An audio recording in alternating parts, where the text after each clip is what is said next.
Showtime. So yeah, that was our little attempt to do something fun. Welcome to our Avengers Endgame episode of To Infinity War and Beyond.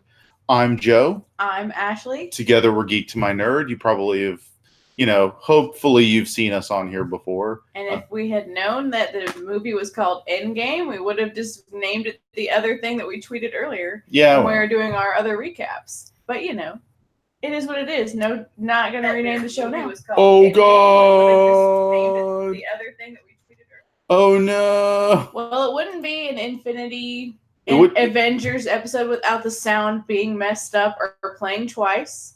So, there we go. At least it actually works. Yeah. Not like the other time when it didn't work and we talked for like 5 minutes with no sound. Right.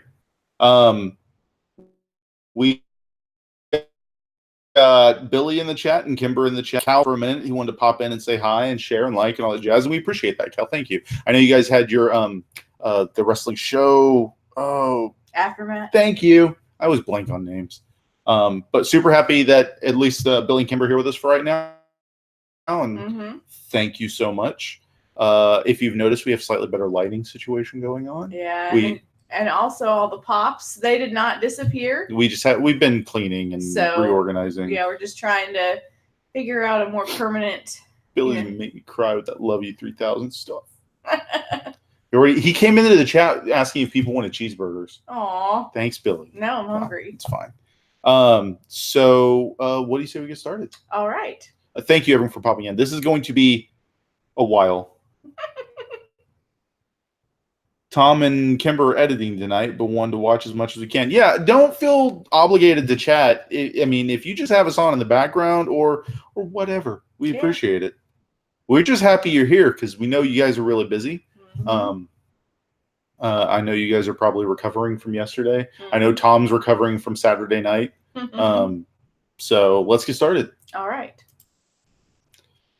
All right, so like we've done before, we're going to do our overview and box office, our gripes and likes, and then because it's a special movie, and then there's also some different structures that were not in this one, that were in the other ones, we're going to, Stan Lee cameos and all that will be within the gripes and likes, and then we're going to talk about everyone that came back in our Oh Snap They're Back section. We're going to do a little bit of reflection over the whole Infinity Saga. Is the end. And then also talk about the future of this MCU franchise. Yep. So this is the heavy year part. Yes. Night, Cal. Thanks for popping in. And Kimber says that you're bae and that she came to see your lovely face. Oh, well, thank you. Oh, our lovely faces. Oh. All right, so Endgame came out on April 26th of this year. Again, directed by Anthony and Joe Russo. This is the movie, the third phase. It placed number one at the box office. It had a production budget of $356 million and made just a hair over that domestically its opening weekend. And so far, worldwide has earned $2.6 billion. That's billion with a B. Close to edging out Avatar as the number one box office earner. I believe as of yesterday, it beat Avatar domestically. I want to say that. And I know domestically it's beaten Black Panther's domestic run. All right, and then as far as like other facts, like Rotten Tomatoes, 94% critics versus 88% audience, A+ cinema score for those that saw it at the select cinema score survey theaters, and then Metacritic was a 70 for their critics, and then 8.2 for the audience score. And when I say their critics, the ones that they have in their algorithm.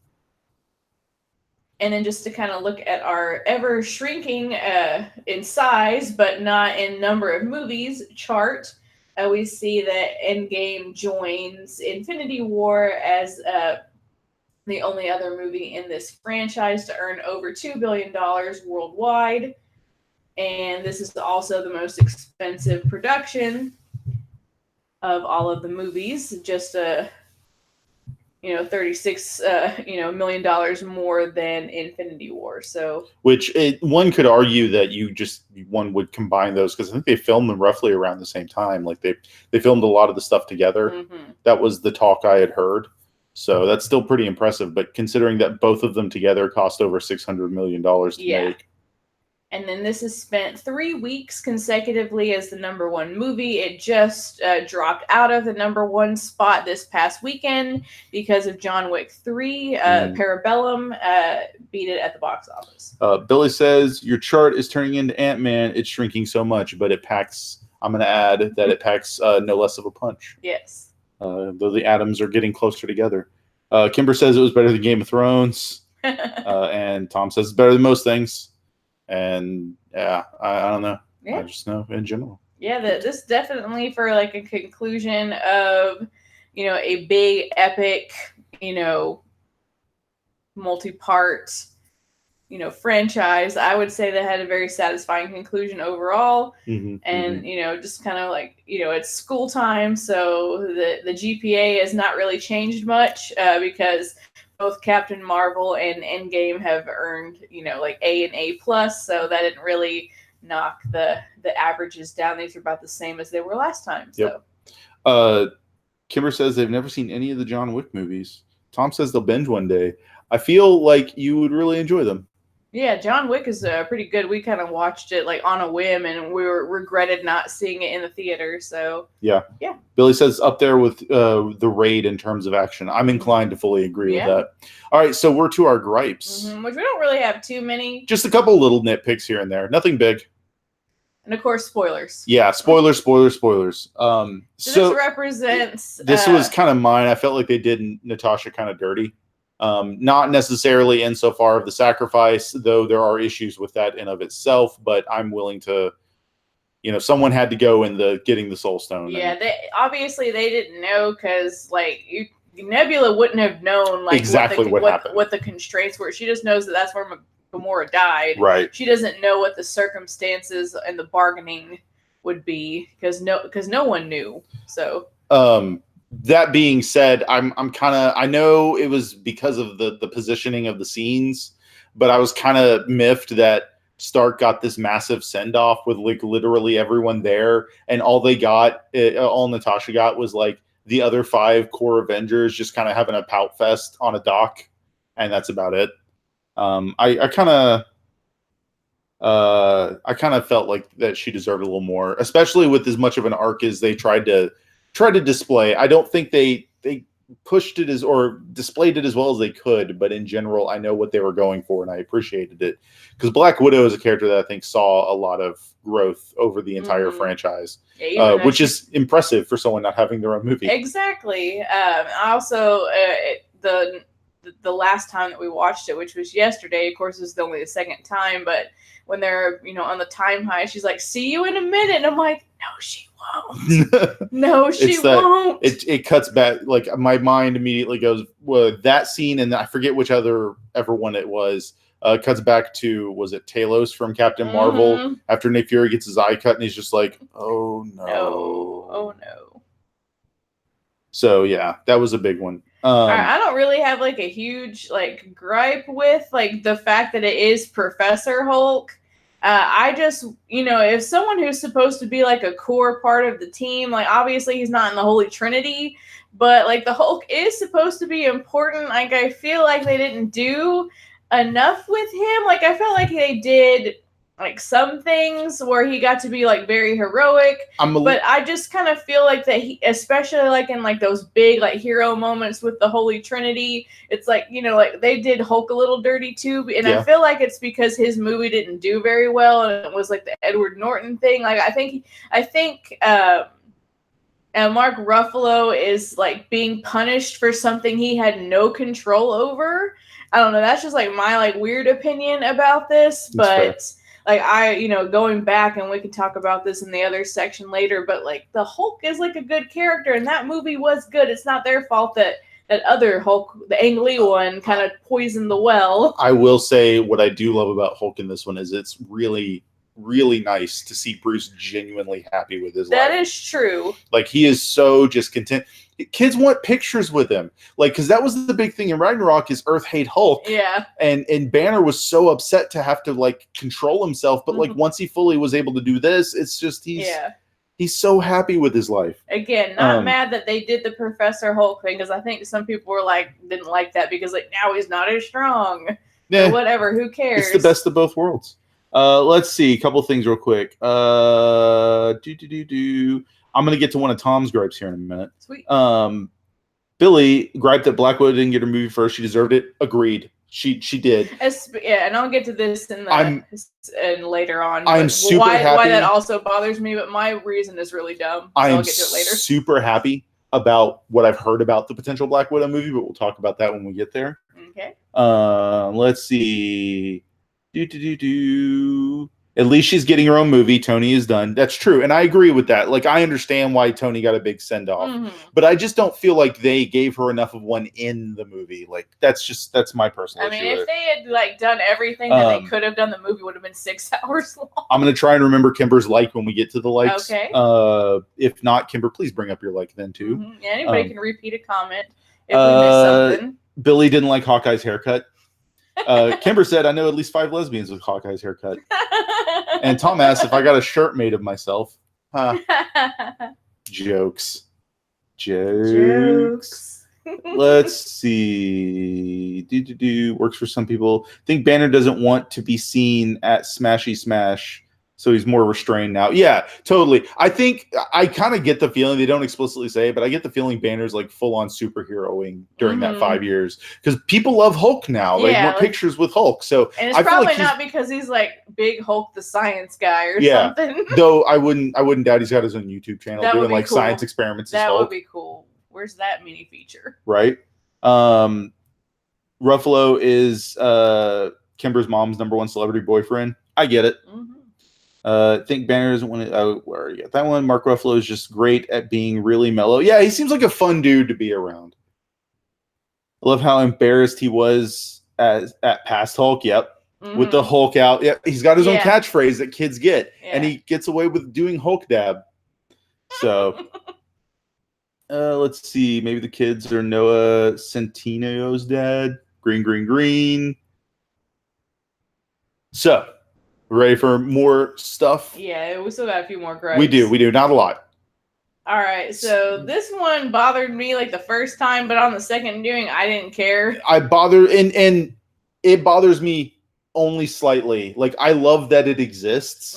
I just wish they would have spent about 20 more minutes in the writer's room figuring out a way to make it feel like it wasn't like they felt like they were trying to capture the magic of the scene from Infinity War where it was the 3 of them fighting Proxima Midnight. But they had like 8 times the characters to do that with, and some of these characters just kind of just randomly together for whatever reason. And I'm like, that's cool. I don't know. It felt like the writers were like, well, we feel like we have to shove this in here. Let's not worry about making it feel organic. Like, it felt like the writers were pandering.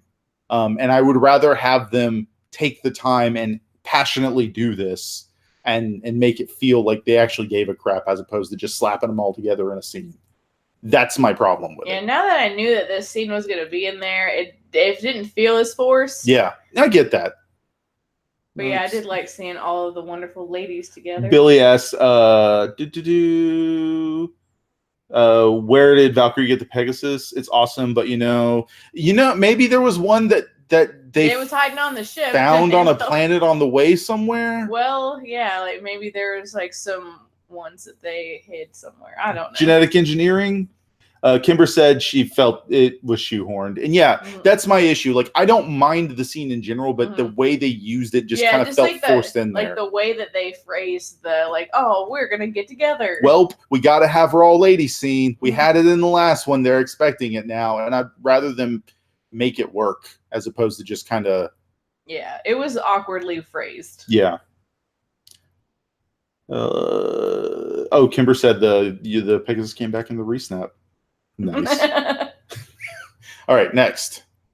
All right, and then for me, like, Like, I understand why Captain Marvel is not in the movie a whole lot, because she is like a nuclear weapon. And I think they were also filming Captain Marvel around the same time that they were filming parts of this. But like, I just felt like her introduction, like I wanted like just a little more. Like, I know in that end credit scene from Captain Marvel where she shows up, where's Fury, and I'm glad they didn't like 100% repeat that in this movie, but I felt like we needed something to kind of go, okay, like, was she just like, I'm flying around, do, who's this? Oh, hello, you look lost. Some indicator that, like, I don't know, something. Yeah, maybe would have been distress nice. signal, something where it was like that would have been on her radar. I don't know. But other than that, I really love Captain Marvel. That's probably like my like new favorite of like all of the heroes. Tom thinks they should have saved her the end credit scene for Endgame and done something different. And Kimber feels that she didn't quite feel the character yet, and she was a little stiff in this scene. I get that. Yeah. Especially if they filmed some of these things first, because who knows? They did. I think that is 100%. They filmed some of this stuff earlier than. And also because everything is such a big secret, you don't get context. It's like there are 5 people. Like, okay, am I allowed to know who they are? Nope. Okay then. Yeah, the only person in the entirety of Endgame who got the full script up front was Robert Downey Jr. Yeah, because he doesn't blab. Well, and you know. All right, so this was mine, and this was one Tom had as well. I'm glad someone else feels this way. I really, really, really don't like that they had Red Skull there with the Soul Stone stuff, and then Cap didn't have a moment with him when he went to return the Soul Stone. Apparently, the Russos have come out and said that yes, that scene that does happen when Cap goes to return the stone. The Red Skull is there, but I would have loved something. Even just like because they even said, my gut instinct is it wouldn't have turned into some violent fight. It would just be them looking at each other for a moment, Cap returning the stone and going on his way. But just that would have been enough. Like a moment of like, we're 2 old soldiers. We're past our moment. We're kind of like, let's both kind of just move on with our lives. Because that's what Cap had already decided he was going to do. I want him to make this exact face that we have in the still shot. Just like, this guy. Which I think is the face actually from Infinity War. Probably, but it didn't matter. There's old shots in here too. All right, and then mine. Oh, yeah. Old man Steve. Just because, like, I get it. If I had the power of time travel, I would be making huge mistakes and going back and changing things so that it could be better. I would be the worst. You cannot trust me with time travel technology. I'm going to go mess everything up. But you wouldn't. It would just create multiple realities, which is almost worse. Which is almost worse. And that's like, come on, Steve, you know better. Don't do it. No. Yeah. And it's not the makeup or anything. It's just like, Steve, why? So, like, I get you had to like take yourself out of the narrative because your arc is also done, but I think I'd rather have him die.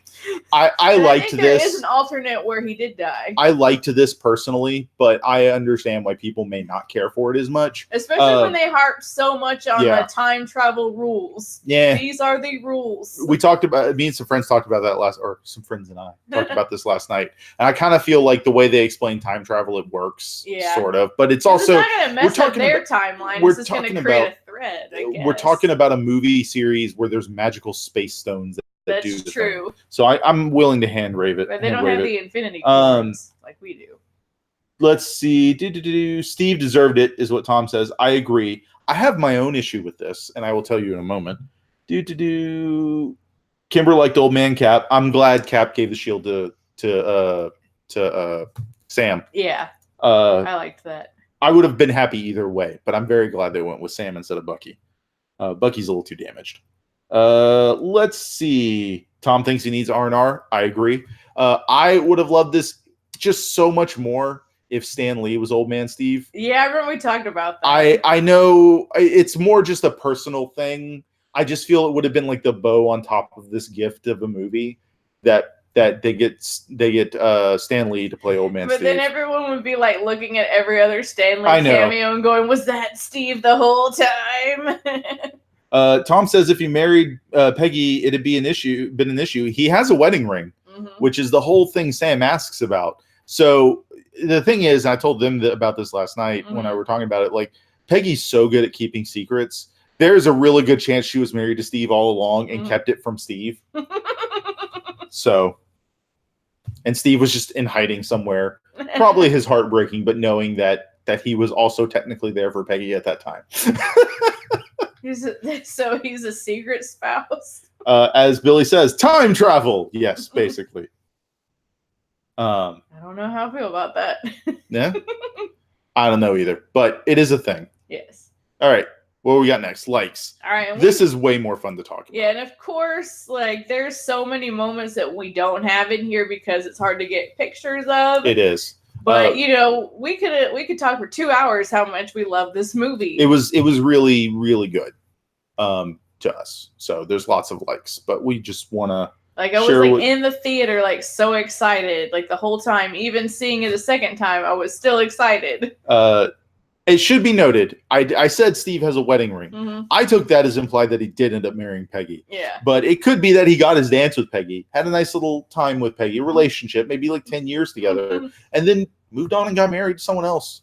We don't know. Because he doesn't tell Sam. No, he refuses. And Tom asked, did he tell her that he makes out with their niece? Oh, gross. I kind of hope he buries that memory for the rest of his very long life. See, I want him to get upset about the fact that the internet's not a thing, or he's like too woke for the times. Yeah. And people are like, what is wrong with you? I know there's a lot of people online talking about memes about stuff like Steve realizing he misses modern technology. Mm-hmm. Like Peggy asking, what's the weather going to be like today? Well, let me just Google. Oh, dang it. Or like he's trying to cook because she's cooking in the old ways where they boil everything. And he's like, can we please use some spices? And she's like, but we have salt and pepper. It's like, there are other spices, Peggy. Please let me cook. But she probably would let him cook because she's pretty woke too. According to Tom, the writers have said that they have 2 kids. So I wonder if that's going to be a thread later on. Because I know that's like the Young Avengers animated movie that came out. One of the, now granted, it's completely different characters and all that crap, but I know one of the Young Avengers, or the next generation of Avengers, is the child of Captain America and Black Widow, and that just sounds like an insane amount of danger. Yeah. All right. Billy, one thing we know is that Peggy got to marry America's ass. All right. Likes. So I like that they started off with this moment because everyone's like, what happened to Hawkeye's family? And it just answers the question. And it was brutal, and I was so upset, but also the lack of music. I'm glad that they started off with something that was more of a heartbreaking moment to answer those questions. And then when like he licks his dog, and I like how like nobody disappears, like it's not an instant. It's you don't actually see them disappear like you do in Infinity War. Yeah. It's all it does is the camera pans around, and when Hawkeye looks back, she's gone, and then he's like, "Wait, what?" You see the dust.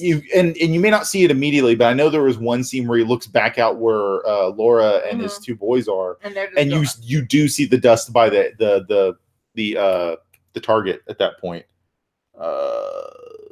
Trying to find where Kimber's other like is real quick. Hey, Kimber, if you could. Just so, yes. Okay. So heartbreaking. This was also Kimber's. She liked this. I know we went our second time, our neighbor Talon and Megan. Talon loved this scene. He almost broke out crying. Yeah, because I mean, he could probably relate even more because he's a father. So just to know, like, he lost everything. No wonder he did what he did because all these horrible people got left behind, and his beautiful family got taken from him. I just love all of the stuff with Tony and Nebula. Just this shot is so beautiful of them stranded dead in the water, so to speak, somewhere in the galaxy. Kimber says the Ant-Man stuff was heartbreaking too. Billy thinks Hawkeye is very interesting in this movie. And then just like the rapport that Nebula and Stark build together, where like finally like somebody is like she gets to win at something. Yeah. He's got like a positive rapport with her, and she's like she cares about him somewhat too. Like, you know, like you see her like kind of like put him in like the chair and like make sure he's buckled in when it's inevitable that they're gonna die. Yep.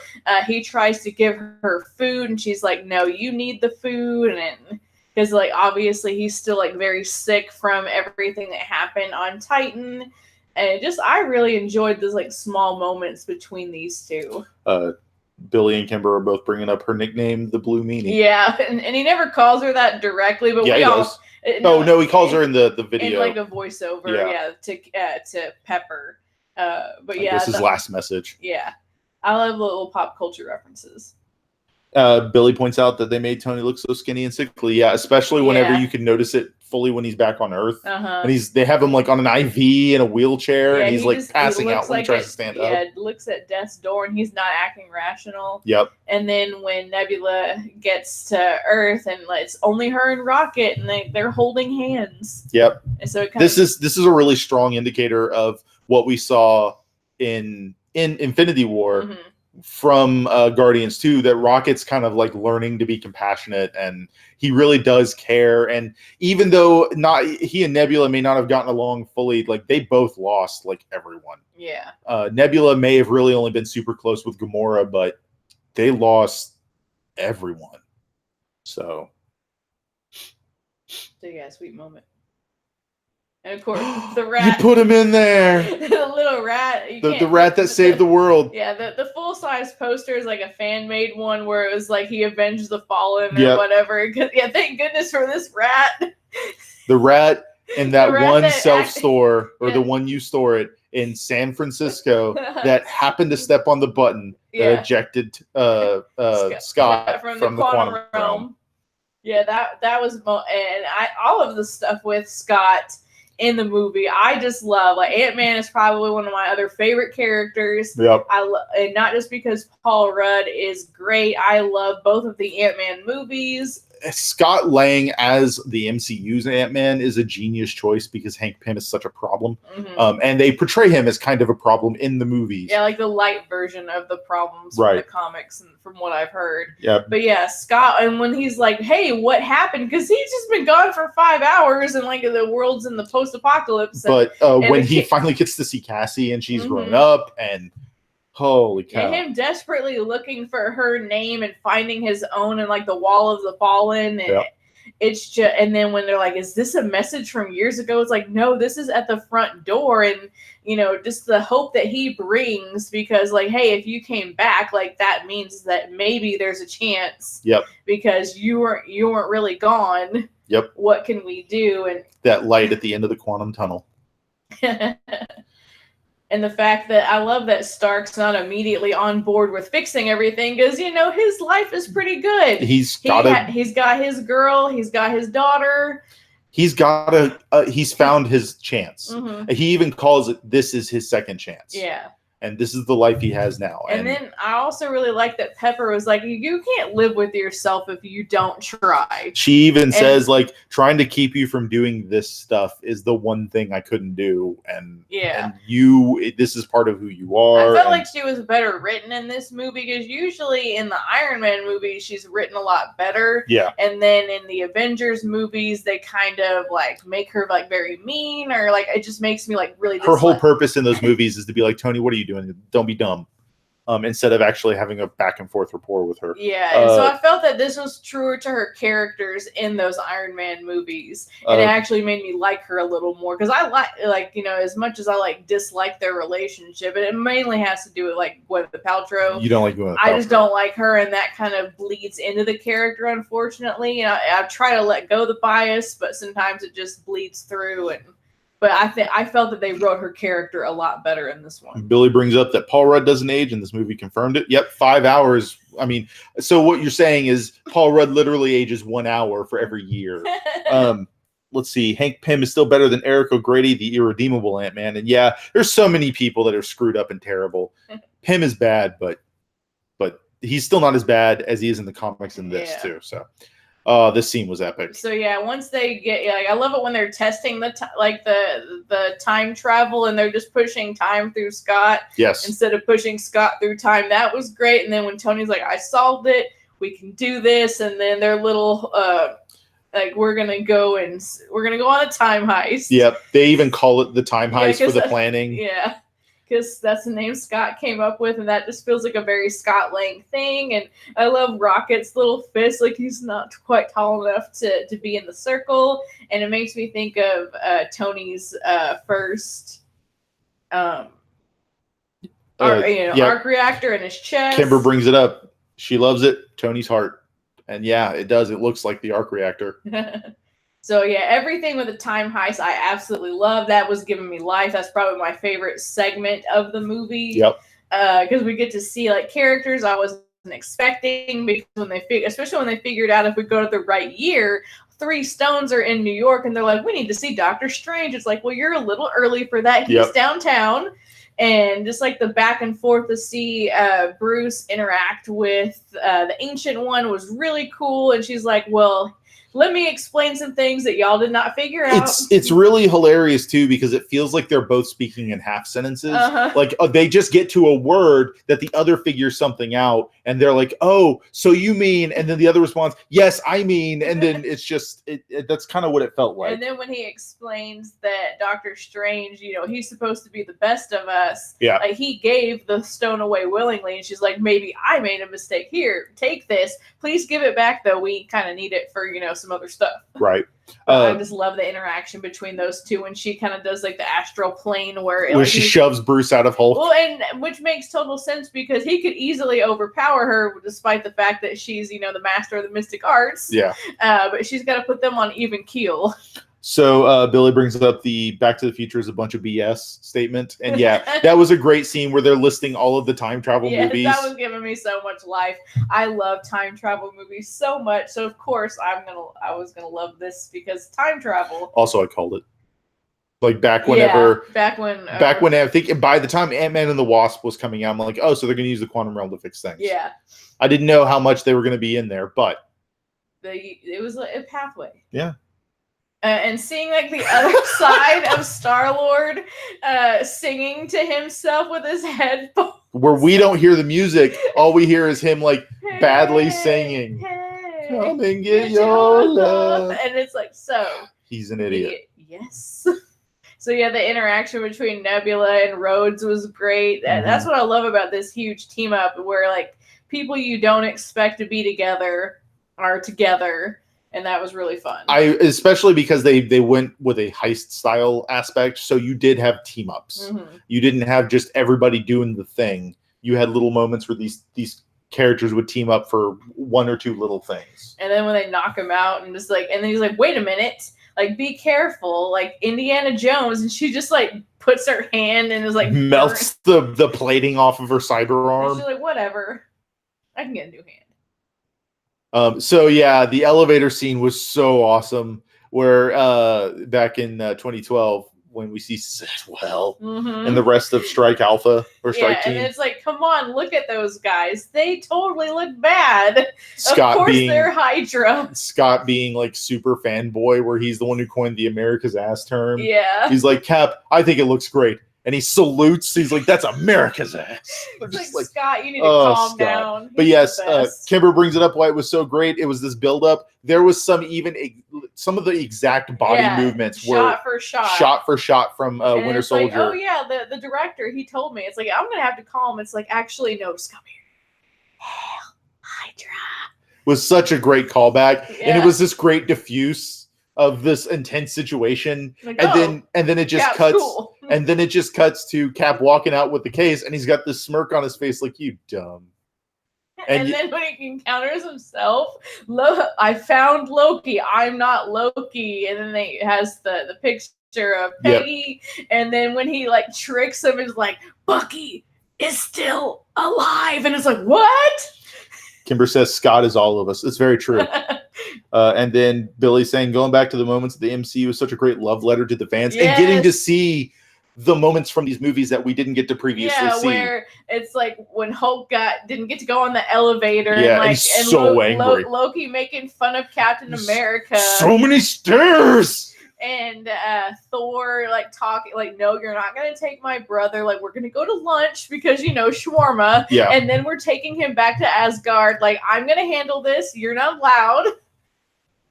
So yeah, that was just so great just to go back, and it kind of gave me a new appreciation for Thor the Dark World, because they had to go back to that time, and when Thor's talking to his mom, that was a very sweet moment. Yep.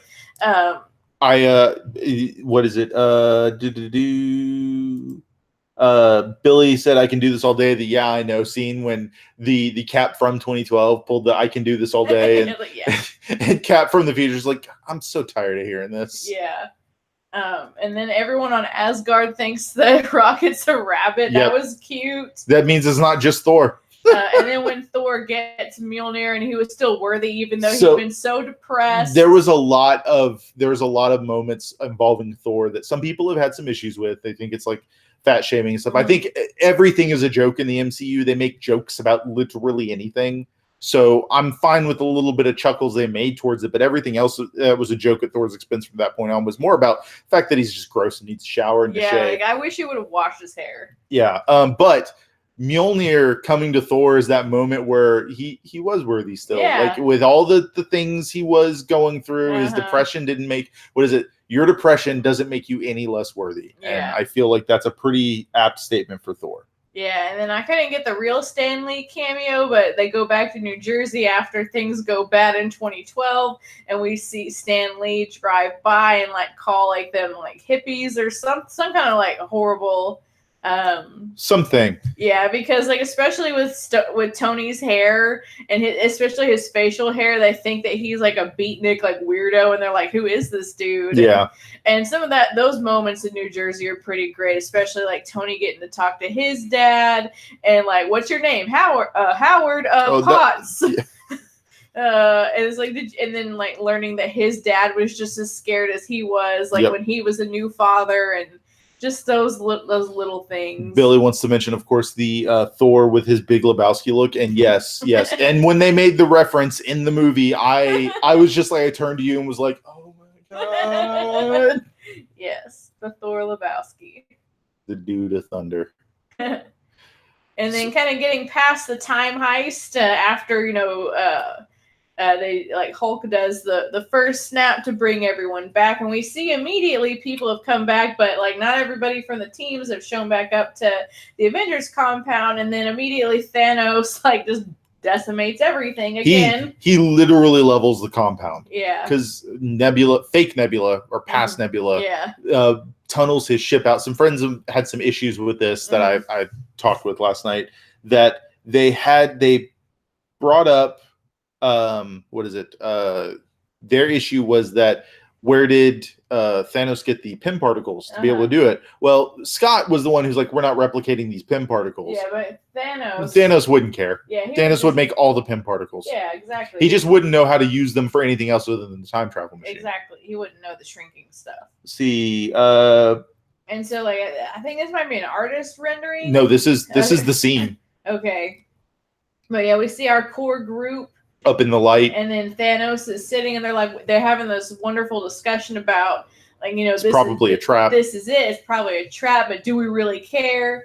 And it's just interesting to see. Again, this is our holy trinity. And Thor. This is right before Thor suits up, where he pulls both Mjolnir and Stormbreaker to him, and then armors up with his awesome beard braid and his hair getting tied up and everything. Billy, real quick. Let's see. Thor getting out of shape makes total sense. Oh, yeah.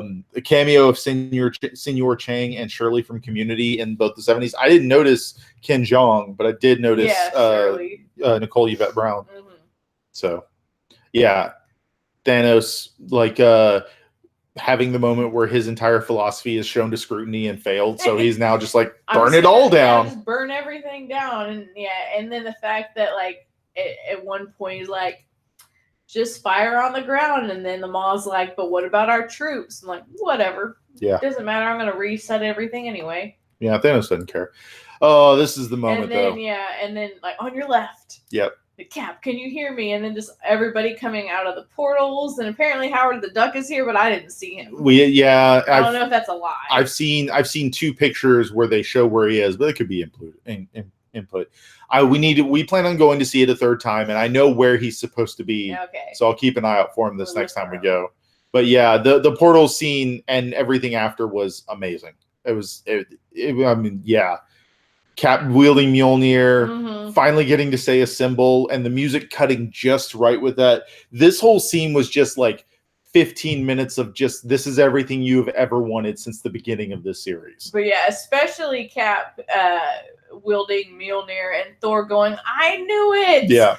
that was just so great. Like people in the theater were like, "What?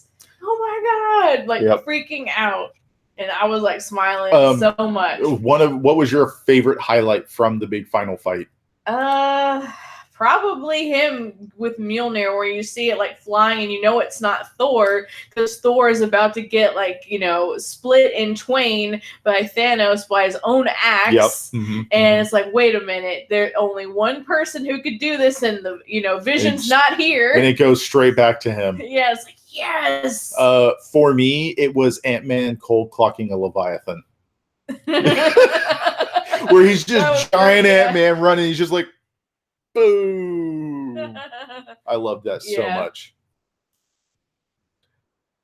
And then everyone like working together. There's giant Ant-Man in the background. You see Valkyrie on her horse. Freaking Sam in his Rhodes in his inexplicably upgraded War Machine suit that wasn't that way 20 minutes ago. That's the only one that's like a weird flick flub situation for me. But then we also have Pepper in a suit. We have Peter's back. Valkyrie brought freaking Asgardians. T'Challa, of course, brought Wakandan soldiers, and then Wong showing up with literally probably every mystic on the planet. And Strange is like, did you bring everyone? It's like, you wanted more? And then like when Thanos is trying to punch Captain Marvel and it does nothing. He even headbutts her and she's just like, come on. Like, but no. Thanos gets smart, plucks the Power Stone and uppercuts her because the Power Stone lets him do it because that thing is powerful. Exactly. But just seeing everybody working together.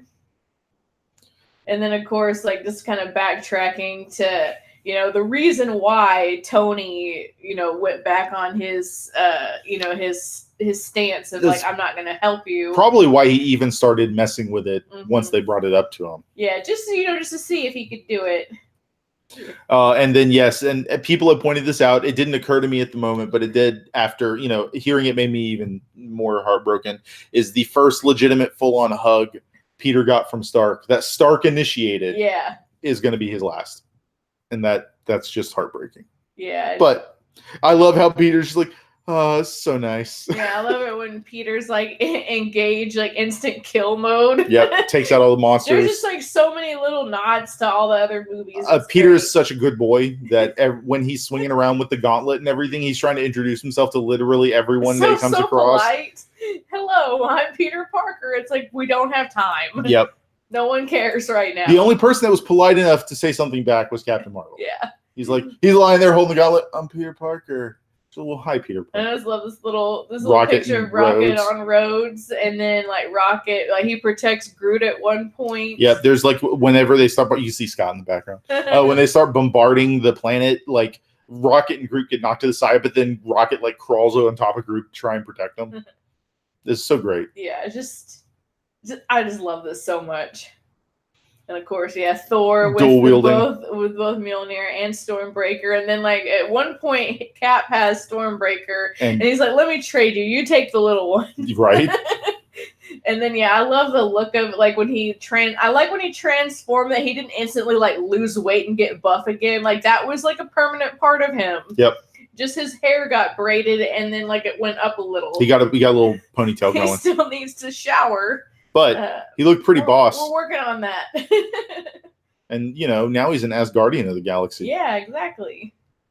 And then just kind of going back to, I did like the Ronin aspect. That makes sense. I feel like Clint wouldn't immediately like go to the compound and try to help them. He would want to like work out his anger issues. Yeah, broken. And that made like a good contrast between like him and Natasha, where like Natasha, that's the life she used to live.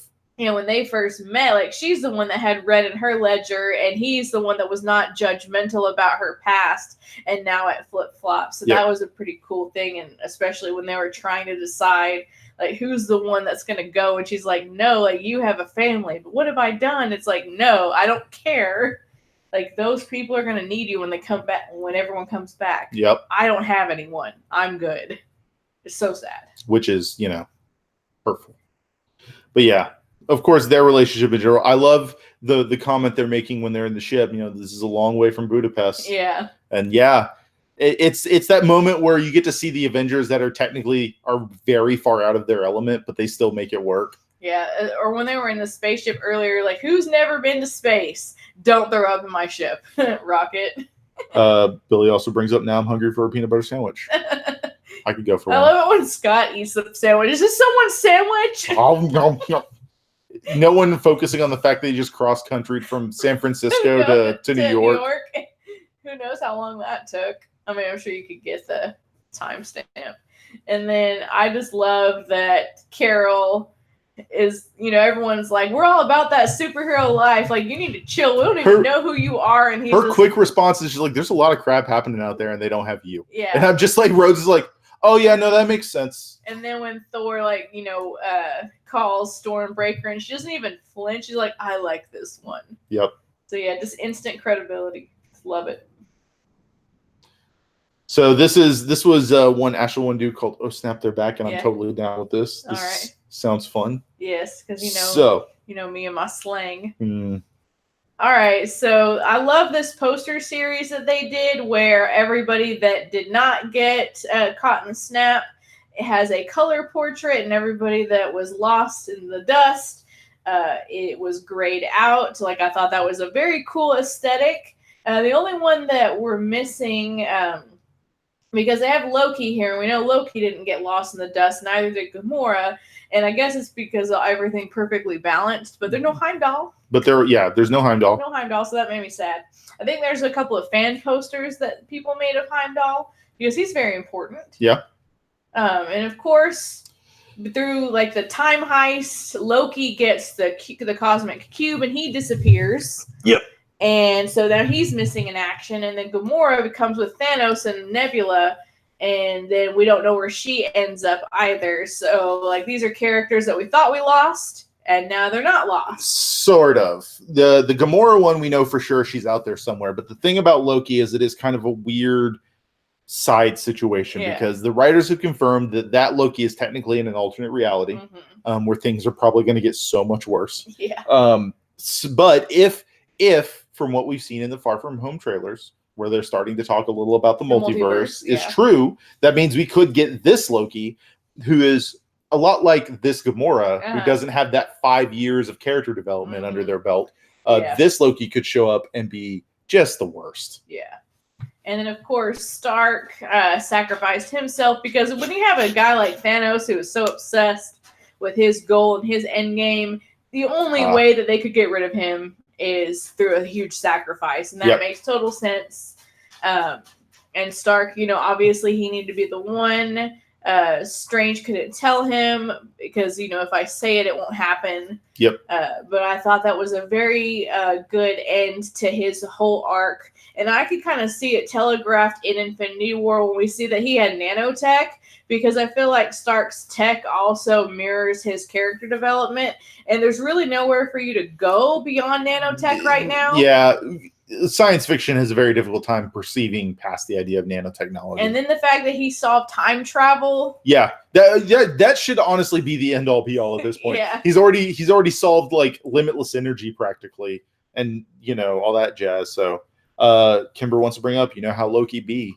Yeah. But yes, also with Natasha, unfortunately, her arc is kind of followed through with her kind of taking up Fury's role. She, for lack of a better term, everyone kind of goes about their business post snap. Like Hulk does his thing, and Cap takes up Sam's job. He becomes a support for people, and he may not fully be there himself, but he is able to help people get through this tough time, just like Cap do. But Natasha can't stop doing the good, so she leads basically a global defense force of a raccoon, a couple of aliens, and the general turned leader of a country. And I would say not even global, like intergalactic, practically, because they also were still in contact with Carol and Nebula and Rocket. Nebula and Rocket were in the galaxy. Yep. So yeah. I was kind of surprised that we lost Black Widow, to be honest, because I knew that there was going to be a movie, but I didn't know at the time it was a prequel. So I thought for sure Cap would die. It's an interesting gamble on Marvel's part that they're doing that. And I have my own little theory that we're going to see some link from the end of her movie to Endgame, because Hulk knows how to do time travel now. Yeah. So I wouldn't put it past Banner to steal some Pym particles, because he makes a comment at the end of the movie that I couldn't bring her back with the gauntlet. Yeah. But if he realizes that, Gamora is the Gamora from the past, if Bruce gets, I'm not going to say desperate, but if Bruce feels like he really wants to try this enough, he may go try and pull her from the past. I mean, anything's possible. I don't know if I would be happy with that, but Billy brings up because there always has to be some kind of complication or consequence when we do things like this. Billy brings up, I never realized Cap took Sam's old support job. Yeah, that's actually even the room from Winter Soldier that Sam was doing his support work in. That's the same room. And then Billy also figured that Tony would die, still hurt. Yeah, it didn't make it that easy, but it's kind of that. I'm glad it happened the way it did, and not just like what we thought would happen in Infinity War, where he got stabbed through the torso. Yeah, I like that it was a sacrifice, and it kind of calls it back to in Avengers when they're fighting, and Cap tells him like, "You're not the guy that's gonna like put yourself on the line. Put yourself on the line." And Tony ultimately did that, and I love that it would capstone with his saying like, "I am Iron Man." Yep, which is the statement that changed these comic movies, technically changed the world inside the MCU, because it started bringing even the hidden ones up front. So, and just the fact that it was like a clap back almost to Thanos saying like, "I am inevitable." It's like, well, because he says, "I am Iron Man." Yep. And he snaps it. Just so I want to go see it again right now. I'm also going to bring up how much I love that technically Stark in a few weeks' time was able to make a device that rivaled space dwarves that used the sun to forge their technology. I mean, Tony's a pretty good. Given time, cool. He could probably make weapons that would rival Mjolnir and Stormbreaker. He was too powerful, so the universe needed to take him out. All things in balance. Kimber says, "I am Iron Man," broke me. Yeah. Yeah. Billy says, "When I saw proof that Tony Stark has a heart, I cried really hard." I started tearing up as soon as the hologram ended. Like when he had his hologram talking about stuff and all that jazz. I once that ended up, like I was crying, but I was also at the same time going like, that's gonna really hurt, like screw with his kid's head. Yeah, and then like when Happy is talking to his daughter, and talking to Morgan about cheeseburgers. Yeah, like, hey, like, like, are you hungry? Yeah, what you want? Cheeseburgers. Your dad loved cheeseburgers. And she's like, too. Okay, and because that's like a very typical like little kid reaction, and just like the little rapport with Morgan and Tony was really cute, where like she's like sitting on the stairwell watching him work, because like a little kid would so do something like that. Yep. And then she starts repeating bad words that he said, and he's like, "This is extortion." When she's like, "Are you thinking about ice pops or juice pops?" Yep. And the whole "I love you 3000." Shout out to the little girl who played Morgan Stark. She was adorable. Yes. Kimber says cheeseburgers broke Tom. I get it. I get it. There's a lot of moments I cried in this movie, but they're little moments, and that final. This still hasn't made me cry. This isn't the one MCU movie that made me cry the most, because that's Guardians. Yeah. Guardians 2 specifically. And it's when Kraglin sees the rest of the Ravagers showing up for Yondu's funeral, and he starts like screaming and crying himself, and I break down. Yeah, we were watching that the other day. It's like, let's have a happy time, and then it's like, and then it gets towards the end, and we're just like, wait, what did we do? Like, father and son from Cat Stevens, and then we were just like crying on the couch. It was so sad, so sad. So, all right, ready for our reflection? All right, so I revamped the phase charts so that they would be just all the phases in their own little contained thing. And so we see phase 1 is perfectly balanced. There are 6 movies, and we see that Iron Man and Hulk, the ones that came out in 2008, you can really tell upon rewatching these that like they did not know what they were doing. They were just making comic book movies. They did not know. They were just making comic book movies. And they are tied together because Stark is in the Incredible Hulk, but it isn't really until Iron Man 2 where like this idea actually starts seeing shape. Like it takes shape. We have the through line of Coulson in each movie. And then of course like Nick Fury and all of that, because obviously Nick Fury was in the end of Iron Man, but they bring him back. I feel like this is where the Tesseract and such, like we start seeing like that thread. I feel as a like through line as well. I feel like Iron Man having Nick Fury in the end was kind of just a nod towards like you like references, right? Comic books like Jarvis being an AI instead of his butler, even though they have it as his dad's butler in the MCU. But in the comics, he was also in at least one arc. He was his actual butler. And then in Hulk, I feel like Stark was just another one of those like, hey, you like references? Yeah. And then of course there's like Stark Tech, but yeah, they did not know what they were doing with those first two movies. And again, I think The Incredible Hulk suffers a lot from Ang Lee's Hulk coming out a few years before, like I think 5 years before. So people are like, why are we doing this again? Yep. People weren't used to like quick turnaround reboots.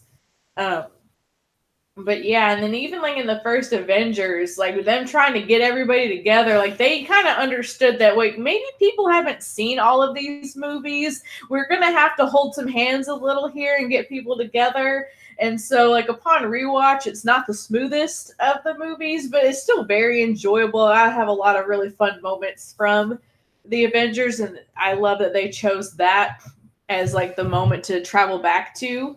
Because that's where like it all started. Yep.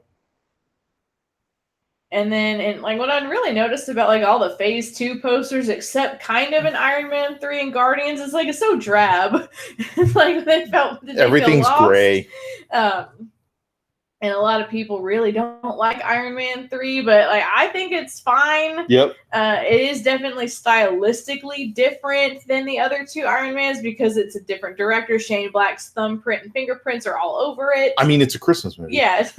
Billy brings up also the fact that Universal holds the character rights to Hulk still, and that is something I discussed with my friends last night. Is one of them asked like, why haven't they done a standalone Hulk movie? I'm like, because they can't yet. Yeah. It's a Spider-Man situation that they kind of have to make an agreement to do it. Yeah, and I think that's probably also what kind of hurt like him, not really being like, one of the Trinity, because we see like in this Phase 2, like the Iron Man, Thor, Captain America, they open up the second phase because they're the Trinity, and then we get like a little introduction of some new characters. We get a cosmic movie, and everyone's like, what? And like, how is that going to work? No one's heard of the Guardians of the Galaxy. What is this, Star Wars? And then everyone's like, this movie is the best movie ever. Yeah, and Billy brings up that Phase 1 is perfectly adequate. I'm inclined to agree. I think Phase 2 is where it starts really picking up. Especially, it starts really ramping up after Winter Soldier. And then people... I would say even with Winter Soldier. And then, yeah, definitely with Winter Soldier. And then Ultron, like, we hated that movie. Well, I wouldn't say hated. We just really had, like, a bad opinion of that movie until we rewatched it recently, like when we were doing... Go back and watch our To Infinity War and Beyond episode over the Avengers movies. So, yeah, I've really grown a new appreciation for Ultron. And a lot of people... don't like Ant-Man. Yeah. I don't know why, but... whatever. And especially after seeing Ant-Man and the Wasp, like I feel Peyton Reed, who took over because Edgar Wright got, let go from the project. Like I feel like those movies are, very much within the same universe, and that Peyton Reed's stamp is probably on this Ant-Man a lot, maybe even a little more than Edgar Wright. But we'll say that Phase 2 has a very dark blot in its existence. Yes. With the Dark World. The Thor, the Dark World. Though I've tried to rewatch that so many times. And every time you've fallen asleep. I could not get through it. It's just so boring. It's got some really good moments, but all in all, it's just like... I don't remember what happens at all. It's a waste of a good Christopher Eccleston on a really good villain in a very poorly written movie for them. But other than that. All right, and we're getting on to Phase 3, which is the big one. Yeah, the big one where, this is what makes me upset.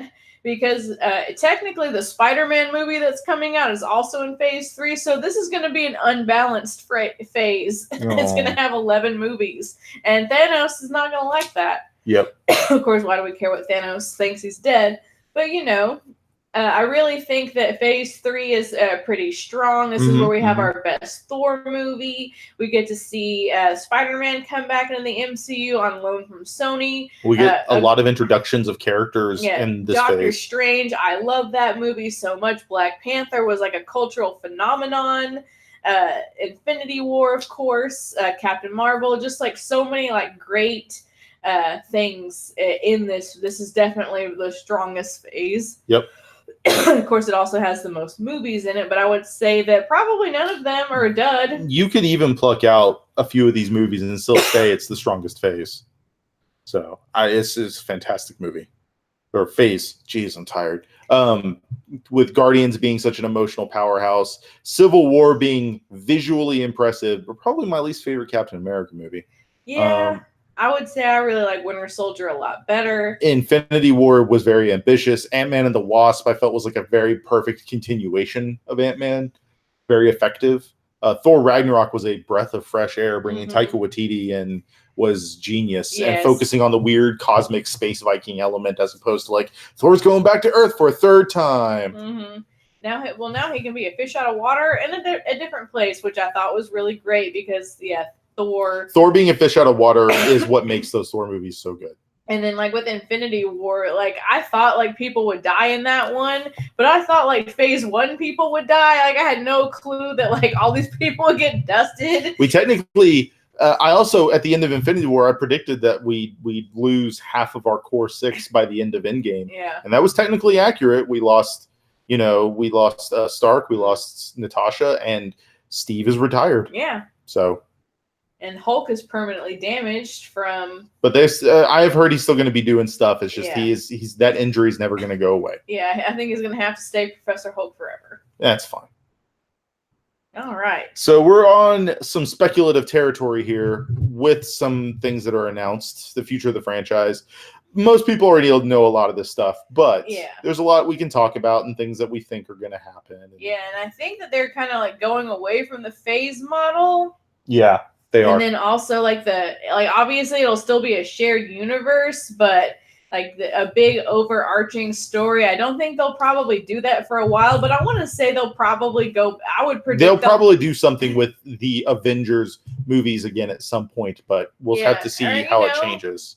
Like I wouldn't mind seeing them, get to like another big bad because there's like Galactus and all sorts of other things. The Conqueror, Doctor Doom. That they could get to because now they have like all the Fox properties back in their division. Hawkeye, Billy brings up Hawkeye is also retired and Thor's doing his own thing too. Yeah, but Hawkeye being retired, and we'll talk about Hawkeye in a few minutes. But Thor doing his own thing, I really hope they have Thor in Guardians 3.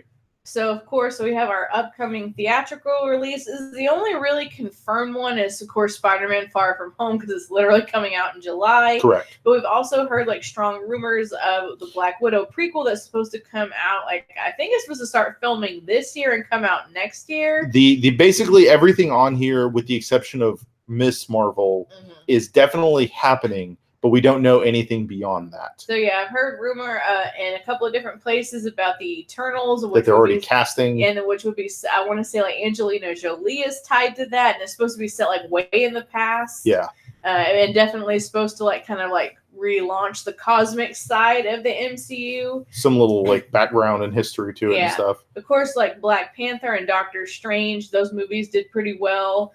Black Panther not as like much like worldwide, but like its domestic total is like what really set it apart. So there would be like, it would be dumb not to do a sequel to that. And Doctor Strange, I feel like they're gonna. I kind of feel like if they play their cards right, Doctor Strange is gonna be that franchise's Winter Soldier, because you have the former ally being an enemy, you have the more mystic stuff you could do with the play of the multiverse happening, no time stone, all sorts of stuff. So.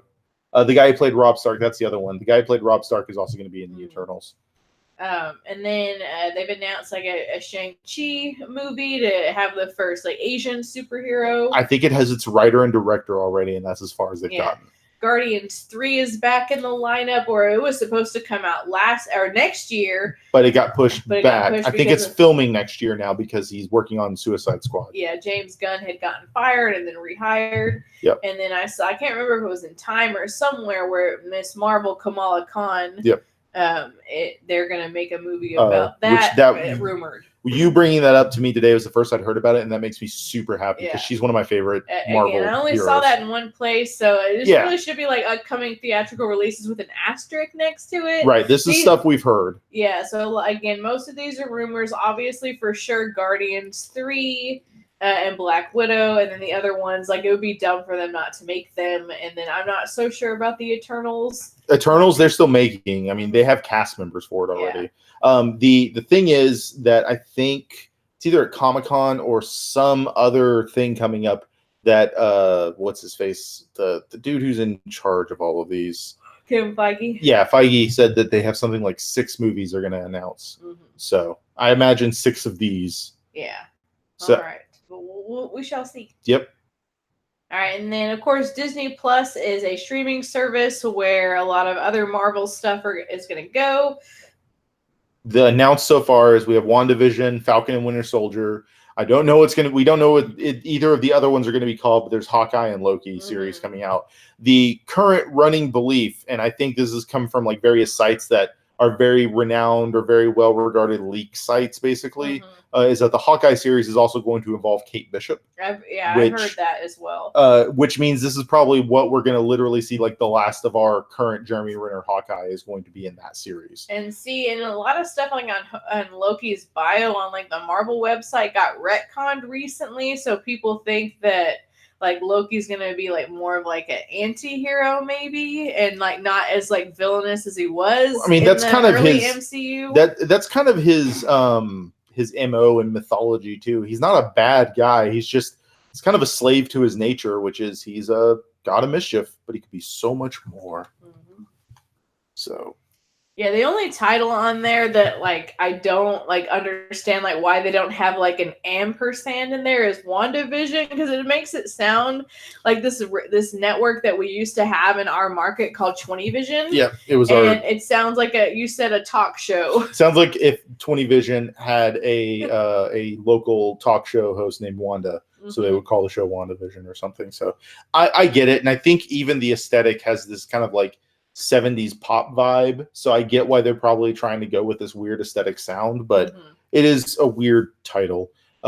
Falcon and Winter Soldier, I'm very curious to see if they change the title of that for the actual release to Captain America and Winter Soldier, or if they're going to keep it as Falcon. It could also be set in the middle of other things happening. Yeah. But we'll see. As a side note, for the Black Widow movie. So the things that I've found out so far are that it is set post Winter Soldier, after Natasha has to kind of like go into hiding and change her identity and things like that. But the big like thing that I've heard that if it's true, I'm so excited for is that the villain is supposed to be Taskmaster, who is this really awesome like Deadpool Spider-Man villain who does he's a mercenary. And some of the animated stuff, he's voiced by Clancy Brown, aka the Kurgan / Mr. Krabs. And the general guy from those DC shows. The general guy from lots of things. And the cool thing about Taskmaster is he's kind of like this guy that when he sees someone do something, he can replicate their fighting style just by watching them do it. So he's like this perfect mercenary, and he teaches people how to be dangerous mercenaries. So it's a really good villain for a really cool Black Widow movie. Yeah, I'd heard it was going to be set in the 90s. I don't know where I heard that from. That doesn't make any sense. I just heard that Wouldn't somewhere. She be like 17? Well, that's what you get trained young in that society. They would have to like do that weird de-aging software on her. It would be creepy. Whole movie. Take off all her makeup. Billy brings up, what about Intellivision, ColecoVision? Yeah, WandaVision is just the newest console. Yeah, a lot of people have like that. I guess don't pay attention to like all the future releases. Think that like the MCU is over now. It's like no, like they're not going to stop making movies. They're making this is too much money. They've made like so many billions of dollars, and until they become like a loss, they're not going to stop. Disney is being probably very careful to watch the market consumption of these movies, and it hasn't really slowed down. Yeah. If anything, it's gotten more fervent. When only 3 of your movies have made less than $500 million at the box office, like in like what, like 5 or 7 of them now have made over $1 billion. I don't think a single movie hasn't made its every movie's made its budget back plus worldwide. So the big thing from here on out, though, is finding out what they decide to do. I think they're going to be very careful. They're going to watch things. There's a lot of talk of superhero fatigue, and I don't think that's a thing that's happening. That was definitely brought around a lot during Phase 2, but honestly, like, I think they've changed up the movies enough to where, like, that's nothing. Yeah, I counted on my chart like at least 8 movies that have made over $1 billion worldwide. It'll be interesting to see what they do from here on out, because I think they understand they're going to have to change things up, because after Endgame, with this big tentpole event that everyone's going to be wanting to see, are people still going to care? Yeah, I think I think that's probably a concern that they have going forward. But I think this current slate of movies they're going to do as a test to see if people still care, and if people still care, then they're going to keep making them. So, but I think that's been us. Yeah. Anything else we want to talk about? Anything big we got going on? I know we plan on doing some other stuff this summer. Yeah, we're going to be doing a lot more game streaming this summer. We'll come back and review Spider-Man. And I hope there's a game coming up we're going to. I hope you don't have any objections to. Yeah, I know I don't have any objections to it. And then Joe and I need to kind of sit down and figure out, like, you know, as far as like other like movies and shows and stuff that we want to do, because we have like so many ideas, but it's just the two of us. So, you know, trying to implement everything can be a challenge. Like, I know we've talked about wanting to do like our King of the Hill idea, and I think we have kind of an idea for what we could do with that, but there's just like so much content out there. And like so many things that we love, just trying to like narrow it down to, because we want to bring you regular content. We like interacting with everybody. Yep. So, and I feel like it's been forever since we've done that. And I really want to do something with tabletop gaming stuff, talking about it. I have an idea, so I have to hammer that out and start writing down exactly what I want to do with it and figuring it out. And you had some stuff you wanted to do with like literature and such, right? Yep. So we'll figure things out. We'll make it work, and we'll share that with you. Billy says that it was a great show. Love us 3000. We love you 3000 too, buddy. Thank you everyone. Thank you, Cal, for coming in and sharing. Thanks, Tom and Kimber, for showing up. Thank you, Billy, for being here. Anyone else that has popped in to watch, maybe hasn't commented, thank you for coming. It doesn't matter if you felt like commenting or not. We do appreciate you coming out and talking. It makes doing this stuff feel a little more worthwhile when we have people that care enough to check it out. Yep. We really do appreciate it. So I don't think we have anything else. I think we're going to go. All right. I think we're really bad at this part. I think that's our brand. And I think I'm going to lean over here. I'm going to grab the mice, and I'm just going to grab the mice. You have tired. More than one? Leave me alone. Yeah, there's the one I have that clicks the buttons and the one that saves the world. Oh, okay. It was a rat. Same family.